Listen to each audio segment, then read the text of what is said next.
Shalom and welcome to this episode of Ask Aviel. My name is Aviel. You can ask me questions so that we can share, learn, and grow together. Today, I am going to talk about salt. Salt is a necessity of life, and it is a mineral that stays as a pure chemical compound. It has been used since ancient times in many cultures as a seasoning, a preservative, a disinfectant, a component of ceremonial offerings, and as a unit of exchange. It was expensive in ancient times because it made things endure. The Holy Scriptures contain numerous references to salt. In various contexts, it is used to symbolize permanence, loyalty, durability, fidelity, usefulness, value, and purification. Genesis 19:26. But Lot's wife looked behind him, and she turned into a pillar of salt. Lot's wife was turned into a pillar of salt because she looked back behind, after the angels had specifically warned not to look back behind. Perhaps her looking back likely showed a love for Sodom and regret for its destruction. Perhaps she was looking back intently. Perhaps she lagged behind, or maybe even desired to return back to Sodom. Perhaps her heart sensed regret for the judgment God brought on Sodom. As we see the nearing of the end of the age, no believer should have a heart like Lot's wife. We should not have a heart that longs for a corrupt and passing world of darkness, a world of falsehood. Believers need to look forward to our deliverance, not back at a world that is ripe for judgment, and especially one that is passing away. Ezekiel 43:24. Offer a young bull without blemish and a ram out of the flock without blemish. Present them before Adonai. The Kohanim, or priests, will cast salt upon them. They will offer them up as a burnt offering to Adonai. Leviticus 2:13. Also, you are to season with salt every sacrifice of your grain offering. You are never to allow the salt of the covenant of your God to be lacking from your grain offering. With all your sacrifices, you must offer salt. Every sacrifice of the grain offering was to be seasoned with salt. Salt was an important part of the offering because it spoke of purity, of preservation, and of expense. Every sacrifice offered to God should be pure, should be enduring, and should cost us something. Salt as a preservative will slow or virtually stop the normal process of rot in meat. It is the nature of flesh to spoil, but salted meat stays good for a long time. A covenant of salt was pure, enduring, and valuable. It symbolizes the notion that the covenant cannot be destroyed by fire or decay. The phrase, covenant of salt, emphasizes the durability or eternality of the covenant.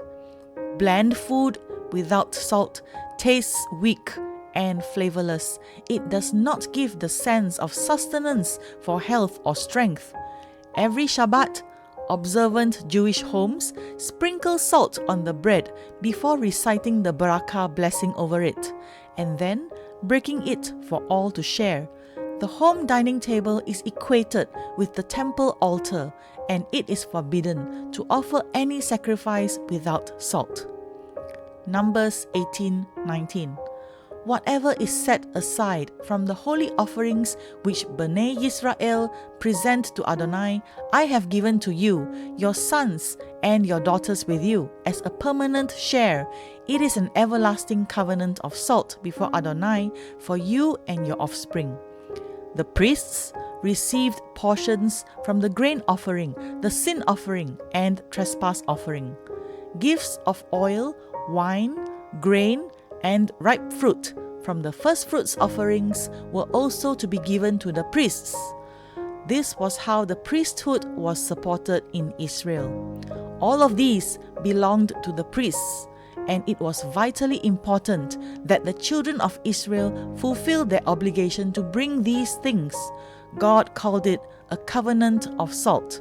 It was unchangeable, incorruptible, perpetual, a covenant that lasted forever. Salt makes things endure so that it will not putrefy or corrupt. Salt keeps other things wholesome and lasting so that they will never decay. 2 Chronicles 13:5. Don't you know that Adonai, God of Israel, has given kingship over Israel to David forever, to him and his sons, by a covenant of salt?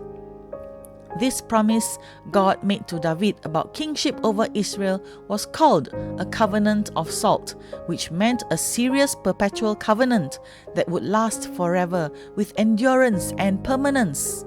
The promise was also sealed by sacrifice, and sacrifices always included salt.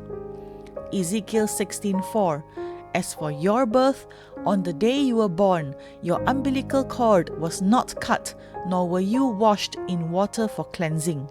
You were never rubbed with salt, nor were you swaddled at all. There was a custom for newborns, which included cutting the umbilical cord, washing the child, and rubbing the skin down with salt to make it firm and clean before clothing the newborn. 2 Kings 2:20. He responded, "Bring me a new jar and put salt in it." So they brought it to him. Then he went out to the spring of water, threw salt in it, and said, "Thus says Adonai, I have healed this water. No longer will there be death or barrenness." It was a word from the Lord that announced the healing of the water using salt, and this was definitely a work of the Lord, reminding them of the permanence of the miracle, that there would no longer be death or unfruitfulness from the healed water. Matthew 5:13. You are the salt of the earth, but if the salt should lose its flavor, how shall it be made salty again?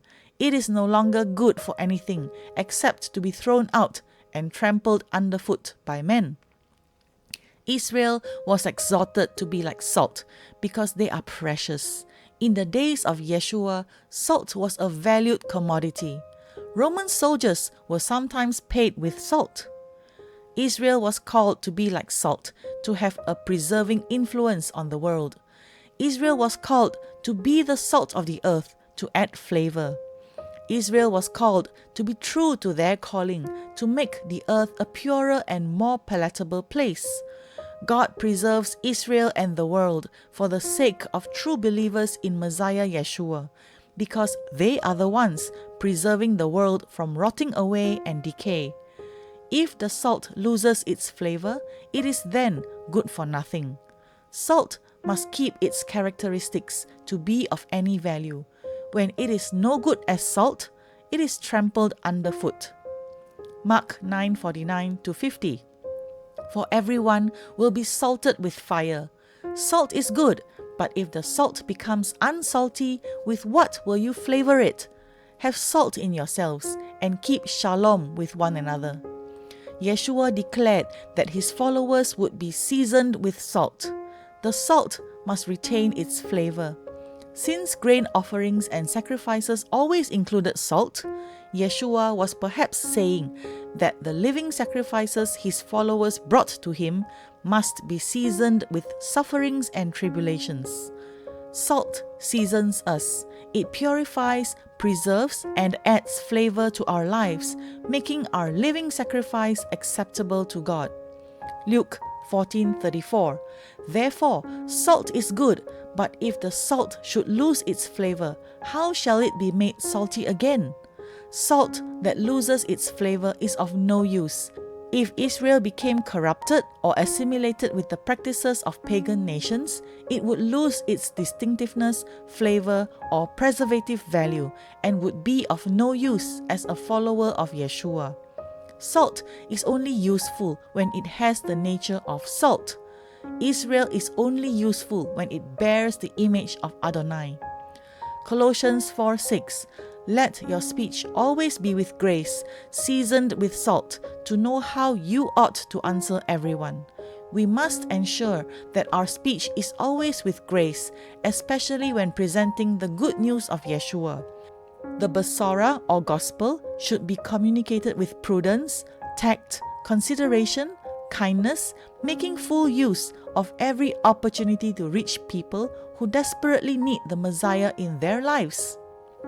Grace and salt make an ideal combination in our speech. Israel and those who have been grafted into Israel through Messiah Yeshua have to deliberately be like salt. We have to seek to influence the people in our lives by showing them the unconditional love of Messiah through performing Gemilut Chasidim or good deeds. We are to share kindness and goodness to those around us because that is the will of God for us. Let us salt the earth so that we can help others experience a taste of heaven here on earth. Thank you for joining me. I pray that this message inspires and challenges you. God bless you and your family. Shalom.